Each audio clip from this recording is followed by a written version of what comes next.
Welcome to Sensible Health Solutions, the show where we simplify health and wellness. Join your hosts, Haley Fields and Dr. Scott Luper, as they share practical tips and expert insight to help you navigate common ailments, nutrition, and overall well-being. Tune in for straightforward advice that empowers you to live a healthier life. So let me start off by explaining what we're going to be talking about today. And we're going to be talking about type 1 diabetes. Now, type 1 diabetes is different from type 2 diabetes because it's diabetes where the body doesn't make enough insulin or even any insulin. And so without insulin, blood sugars tend to run very high. So type 1 diabetes tends to be worse than type 2. And it's really quite different because it affects, at least most of the time, it starts with affecting young people. It can be as young as children, though it usually isn't. Usually they're teenagers. And it's, for most of the time, what causes it is an autoimmune disease where the body's antibodies and white blood cells kill off the insulin-producing cells that live in the pancreas, or known as beta cells. So without those beta cells, the body can't make any insulin, and so blood sugars just go sky high and just stay there. Okay.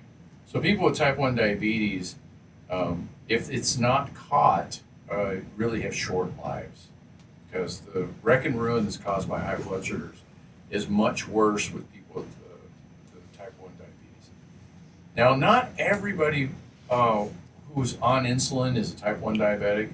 Type 2 diabetes can get bad enough to where the insulin-producing cells are damaged or weakened or just get plain tired from having to overproduce so much insulin all the time. And so some type 2 diabetics, particularly late-stage type 2 diabetics, also become insulin dependent. And what you really need to do to fix both those kinds of diabetes is to take insulin. Yeah, by shot or by pump. Yeah, by shot or by pump. So let's talk about the overall big picture concept of how to manage this. What you really need to do to manage both of these types of diabetes, end-stage type 2 diabetes or type 1 diabetes, is you have to get a consciousness like a pancreas. You have to think like a pancreas because your pancreas isn't doing it on its own. Like for most people, your pancreas just has taken care of your insulin needs, on its own without us having to do anything. Mm-hmm. Now, with people with type 1 diabetes, pancreas doesn't work. And people with type 2 late-stage diabetes, again, the pancreas doesn't work. And so we got to pick up the slack and think like a pancreas. Okay? So what you got to do is you got to inject small amounts of insulin when your body needs it, ideally. That's how to fix it. And the different types of insulin. And there's different types of insulin because this thing where I'm describing a pancreatic consciousness, it's hard. Mm-hmm. And it really gets in the way because every time you get hungry, you have to sit down and think, oh, if I were a pancreas, what would I do? I would inject some insulin in my system. So where's my stuff, right? Yeah. And then you got to get the little thing and drop the insulin and squeeze it into your, right? And who wants to do that? It's a big hassle. You didn't do that before. Now you have to do this whole new thing. And so it's troublesome. Mm-hmm. And so what people do is they use a slow-acting insulin. It is an insulin that you put in your body early in the day, and it stays in your body the whole day and works all the way through the day. So when you eat food, you have some insulin in you, and so your body's able to let that sugar into cells. Okay.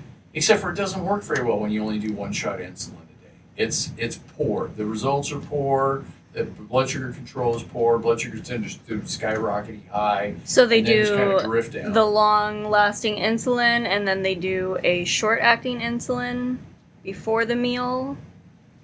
Yes. Okay. You're right. Yeah. Ideally. Ideally. Now, in theory, you could do this with short-acting insulin, except for, let's say, for example, you overshot and you gave yourself a little too much insulin, and now your blood sugars plummet. And if the blood sugars get real low, then your brain can't work. That happened to my dad during Christmas shopping. He shot himself with too much of the fast acting, thinking it was the long acting, and felt super lightheaded and dizzy at the store. And Yeah. mm-hmm. Did he lose consciousness? No, he was very close. Yeah. It was scary. So if you overdose with insulin, it can easily put you into a coma. Diabetic ketoacidosis. Yeah, it's a little different. This one is the insulin's just driving the blood sugars down, because insulin opens the doors of cells that allows the sugar to come in. Fat cells in particular, but other cells as well. And so what happens is your blood sugars plummet. Mm-hmm. And when they plummet, there's no sugar in your blood to run your brain. So there's a coma. Do they stay in a coma for... No, they'll come out of a coma when their blood sugars come back up again. Okay, so unconsciousness kind of... Your brain just shuts down because it has no fuel to run. Okay. That's what it is. Okay. It can kill you. Yeah. Usually doesn't. It's really important that you do this thing right. I don't want to scare everybody who's listening or watching and think I can't do this, because you can. Mm-hmm. You absolutely can do. There's ways to organize this. It's just that you have to be careful. Let me just say it that way. You have to be careful. It's really hard to completely screw it up. Your dad did the right way to Oops. screw it up. Yes, he did. So, anyways, once you get the hang of this, once you get the hang of knowing how much insulin to shoot based on how much you just ate, then it's really not that hard to do. Okay. And with some practice, you can actually get very good at it. And you can really, you can almost have normal blood sugars once you get a feel for this. Right. Okay. Now they did invent a machine, you mentioned it earlier, that helps regulate the insulin. That's an insulin pump. Right. So the insulin pump senses what your blood sugars are and then pumps out the insulin based on that. It takes a while to get insulin pumps to get dialed in, but once they do get dialed in, they're a lot easier. They're basically like an artificial pancreas. Right. And so my question is, if they are put on a pump at a young age, are they often, carrying that pump their entire lives? Yes. Is there any way to come off of No. that pump? Okay. No, you're going to do it for the rest of your life. So if your beta cells, your insulin producing cells have been killed, they've been destroyed, then you need insulin. Our bodies are designed to run on insulin. There's other systems as well, but insulin does the heavy lifting in terms of regulating your blood sugars. So you absolutely positively need insulin. And with that insulin, you could live a normal life.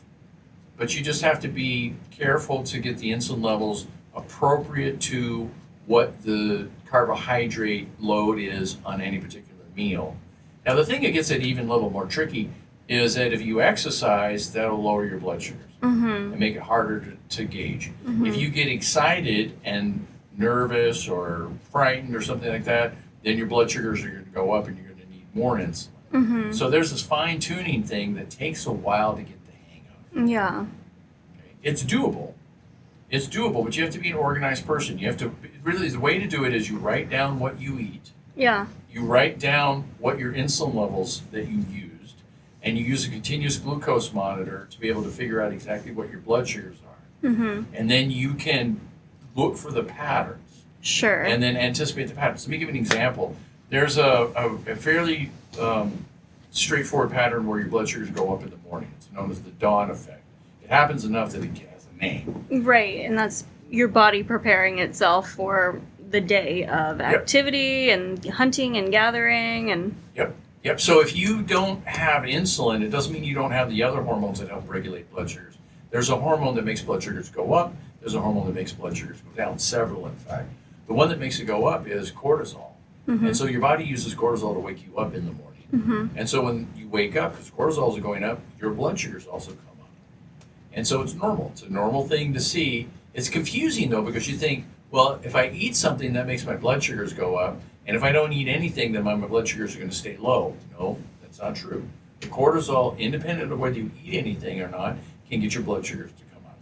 So if you understand what this pattern is, then you know you can use insulin in the morning to counterbalance those high blood sugars that come from the cortisol. And that's what nature would do. Well, it One seems makes it come up, one makes it come down, and then it stays in the middle. it seems like it'd be such a difficult pattern to really pin down because at so many different points in life, we go through so many different changes. So if I'm thinking of type 1 diabetic diagnosed in their teenage years, they don't know how to regulate their hormones. Their body is just dumping with these hormones. They are easily frightened, easily stressed, easily nervous, easily excited. So then there's a pattern for their adolescence and then going into their young adulthood where their hormone levels even out. There's another pattern. Yes. And then later on, another pattern and another pattern. So it seems like a lot to really iron out these different patterns for these different segments. Yes, you're right. But then you got to consider the alternative. Yeah.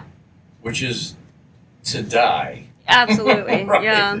So the people who have this, they're motivated to get it right.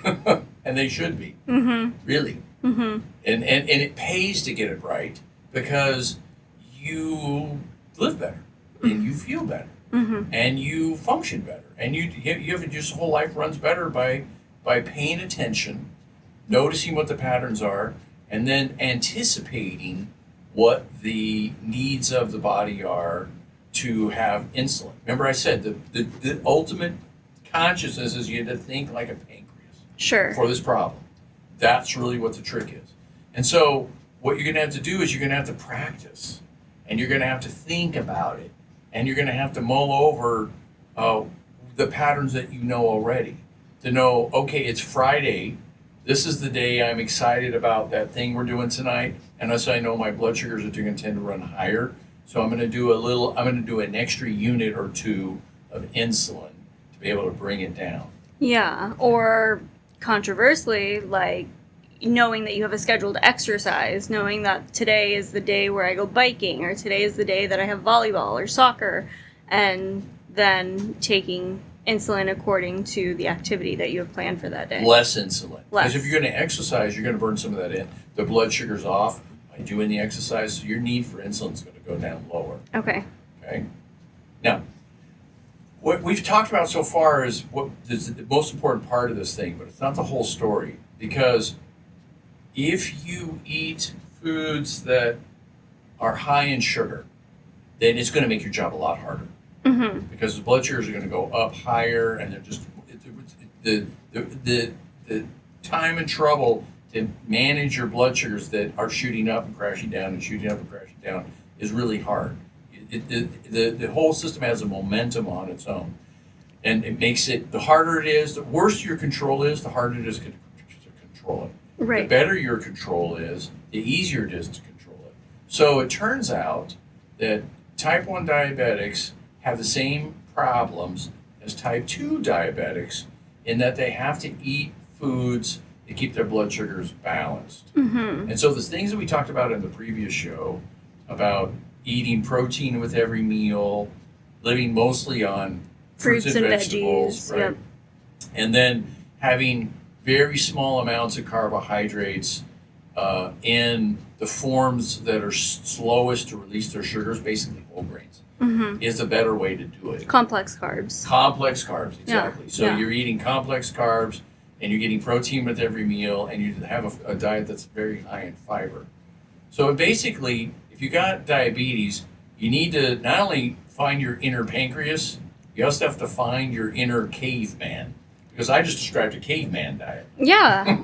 You know, roots and twigs and leaves. Leaves and berries. Occasional, you know, moose, at least around here. Yeah. Yeah. Right? You have to hunt something down, and then you get, you know, rattlesnake for dinner. Not in Fairbanks. You're not in Fairbanks. So this diet thing is super important for both type 2 and type 1 diabetics because it makes the job of managing your blood sugars that much more easy. Yeah, and it makes the need for insulin less when your diet is better regulated. Yeah. And insulin is pretty expensive. No, it used to be. Okay. It's less expensive now. The price of insulin came down hugely. So I don't want to promote any particular business, but I can't help it just to say Walmart has a deal Yes. Yeah. on insulin. Okay. You can get insulin for really fractions of the, pennies on the dollar from what insulin used to cost. Okay. And thank goodness, I'm so glad about that. Because so many people have diabetes, and you don't have to. I don't want people to be only rich people can manage their diabetes. So if if you're not wealthy, you still can afford insulin because the price came down so much. Sure. Yeah. So the other thing you mentioned earlier, I want to go back and reiterate that, which is there's different kinds of insulin. Mm-hmm. And some of the insulins are designed to hang around in the body. Those are long-acting insulins. And there's other insulins that are medium speed acting, and there's other insulins that are rapid acting. Like the N insulin and the R insulin. Yeah, so the R is quick, the N is slow. Okay. So the real insulin in our body is all fast acting. Mm-hmm. But we have this Because it's on demand. But when your body isn't producing it, isn't getting those beta cells, then it doesn't know to trigger it. Yeah. So system's broken. So the easier way to manage this is to put some slow-acting insulin in your body. You have a kind of a low level of N insulin, long-acting insulin, and it keeps your blood sugars from spiking particularly high. And you can use less R insulin and get away with it. Okay, so if you were to take your N insulin and, around after the dawn effect or before the dawn effect, and then have your meal and take your rapid, less of your rapid before your meal? Yep, that's Okay. exactly right. Okay. So how much of the rapid do you take? Dependent on the weight, I would think, of the patient? Yes, and also what you ate, Okay. and also what your mood is. Oh. What do you mean by mood? So if you're anxious, you're Oh, gonna eat more yeah, insulin. yeah, absolutely. If you're nervous, if you're having a big day. Mm-hmm. So I run a glucose monitor fairly frequently because I'm curious about my blood sugars, and I had one on when I watched a movie. It was a rock climbing movie about a guy, Alex Honnold, who free climbed the Dawn Wall. It's one of the biggest cliffs in the world. Yeah. He climbed from the bottom to the top. It's over 3,000 feet. Free And climbed. Free climbed the whole thing, and I just knew he was going to die. I thought this is going to be a movie that This is shows an the- autobiography of. Turns out you can't do that. That's against the law. So Yeah. I didn't know that, but I thought he was a goner because I You thought you were going to watch him I die. climbed a bit, and I know how hard it is to do what he was doing. He had no rope whatsoever, and during that movie, my blood sugars got high. And you could tell by. Because I had the meter. Yeah, the meter. Yeah. And for people who are watching who don't know about this, I think everybody now who has a continuous glucose monitor would know about it. But we recommend the Freestyle Libre 2, and that way you have a digitalized app that provides a graph that shows you the times of day you see spikes. Yeah, I like the Freestyle too because it requires that you take your phone and touch it to your monitor. I put one on the. Is it back of every my shoulder. hour or every 5 minutes? Well, it checks on its own every 5 minutes. Okay. And then it stores up to 8 hours worth of information. And so every 8 hours you have to touch the thing and download the information into your phone. And if you wait 9 hours, what it'll do is it'll save all the most recent information. It just loses the last one. Okay. So you'll have a gap in your Chart. blood sugar. Now, if you have an hour gap or 15-minute gap, who cares? This is where it left off. This is where it started. I can see the pattern, right? Sure. But if you had an 8-hour gap, who knows what happened during those 8 hours? So the downside is you have to check your blood sugars frequently. The pattern I recommend is to check it first thing in the morning. That way you capture the whole night. And then after every meal, and that way it's helpful. Not only do you capture the information, but you also get to see what your blood sugars are right after you ate. Mm-hmm. And it's important that you pay attention to these. They do have meters that just capture the information by itself all the time. Okay. But it doesn't require you ever look at it. And a lot of times people don't. They just don't look at it. And so they don't get the benefit of seeing what their blood sugar. Yeah, it's interactive when you have to put it on your shoulder and then look at it, and it kind of and think about it. Yeah, puts it in your hands to be in control of keeping your sugars level. Yeah.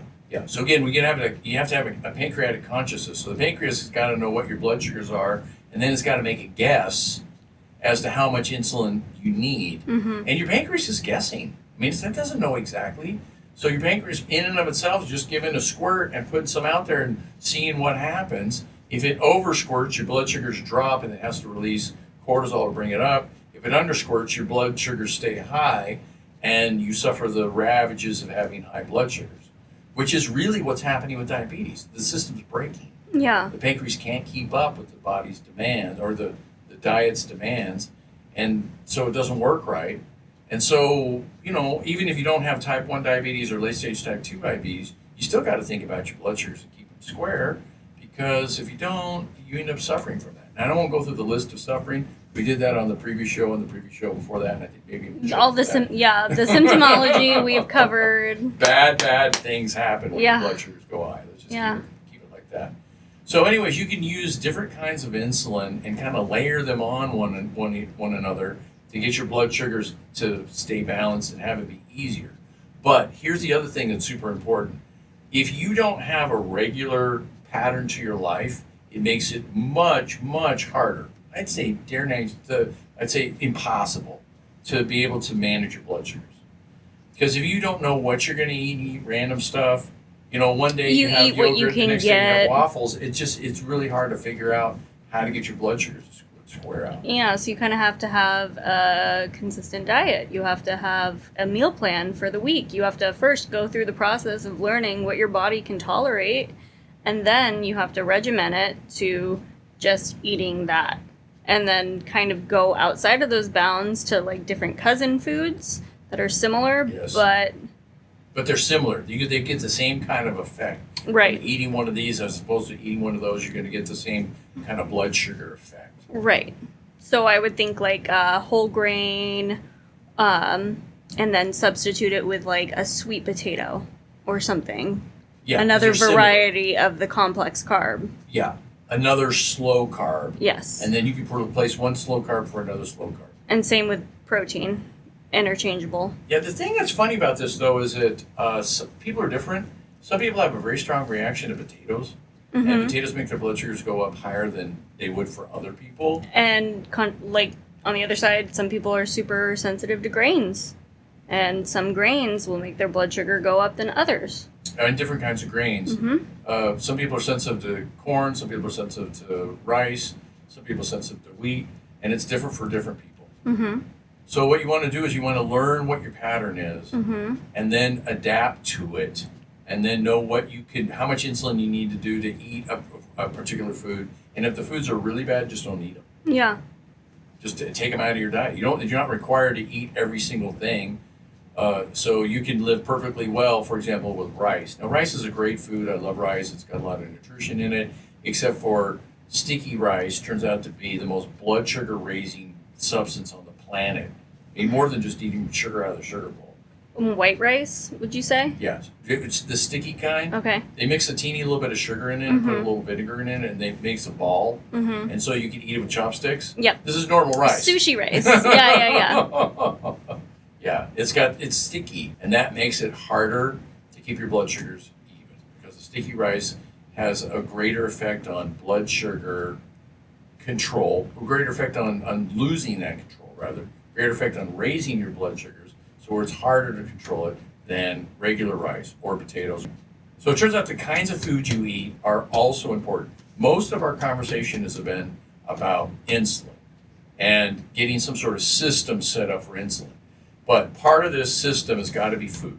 Yes. And exercise, too. I would say a big part of the system is food. A big part of the system is also exercise. And in order to get the normal system set up, that is a system in your life, it's Tuesday, I exercise for 30 minutes in the morning. Mm-hmm. It's Wednesday, I exercise for 45 minutes in the afternoon.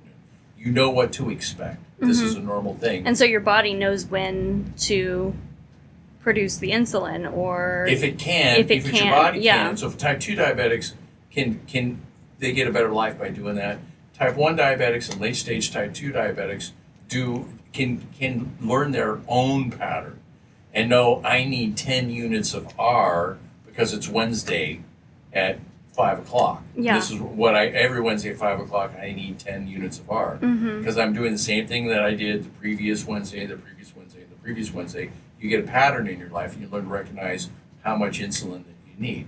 Now, if it turns out to be vacation and we're in Hawaii and we're eating fresh pineapple, now it's anybody's guess. Now, pineapple's got a lot of sugar in it. Right. So chances are we're going to need some extra insulin. Yeah. We got to be careful, though, because if we use too much insulin, we're going to be spending our vacation in the hospital. Yeah, definitely. Right? I mean, it's all, a very big juggling Yeah, act. so we want to follow these things carefully.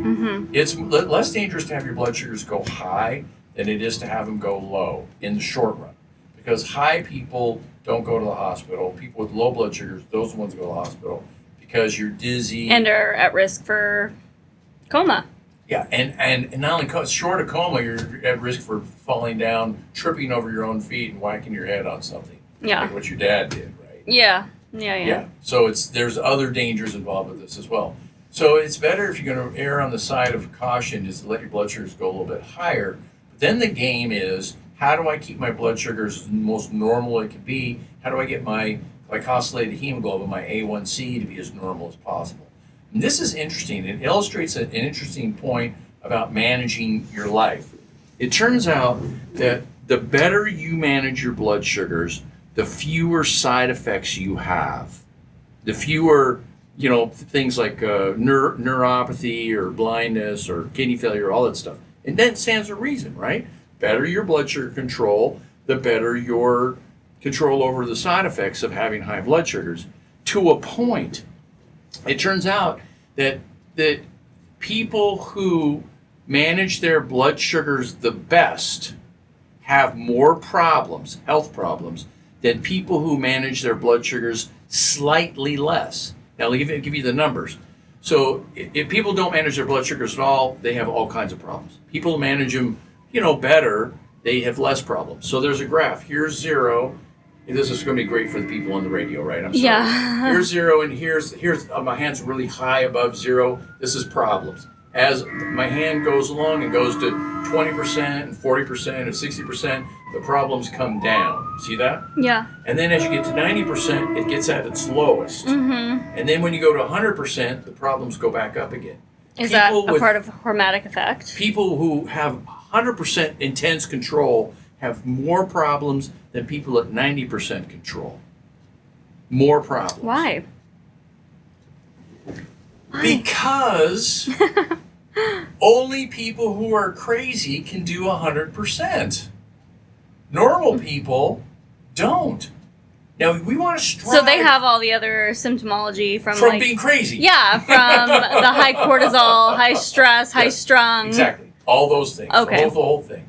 So they have more side effects of the intense focus for perfection that they have. We know these people. Oh, yeah. They're rare, but they're not that rare. There's lots of them around. They're absolute perfectionists that strive for perfection, and they do it at great personal cost. Sure, yeah. So here's my recommendation, is don't be a Karen. Right? Yeah. Is that the word? That's yeah. I'm sorry. I don't want to be offensive, right? To any of the Karens out there. Any Karens in our present company are excluded. Oh, sure, yeah. Right. But those people who are pushing really, really, really hard for perfection all the time tend not to be the best people at managing their blood sugars. It's those folks that strive for perfection but are a little flexible about the edges. They do better. They have fewer side effects. Now, it is really hard having 90% perfect control all the time. Really hard. It really takes a lot of effort, a lot of setting patterns up, a lot of organizing your life, a lot of being a very, very conscientious person. It's hard to be a pancreas. Yeah. It takes a lot of energy to get it down right and a lot of practice. And you're not going to figure it out in the first week. It's going to take months of experimenting to really get it down right. But you want to be a little gentle with yourself You don't want to hold yourself to perfect standards all the time, because if you do, you're going to drive yourself crazy. So there it is. It's another piece to add into this. Wonderful. Well, I think that's all we have time for today. All right, Haley, this was good. I'm glad you brought us to this conversation. Excellent. Well done. Thanks for tuning in to another episode of Sensible Health Solutions. We hope you found today's discussion enlightening and packed with practical tips to enhance your wellness journey. Remember, small changes can lead to big results. If you enjoyed the episode, don't forget to subscribe and leave us a review on your favorite podcast platform. Your feedback helps us bring you the best content possible. Stay connected with us on social media for more health insights and updates. You can find us at Sensible Health Solutions across all social platforms. Until next time, stay sensible and stay healthy. This content is for informational purposes only and is not a substitute for professional medical advice, diagnosis, or treatment. Seek medical advice from a healthcare professional for any medical conditions.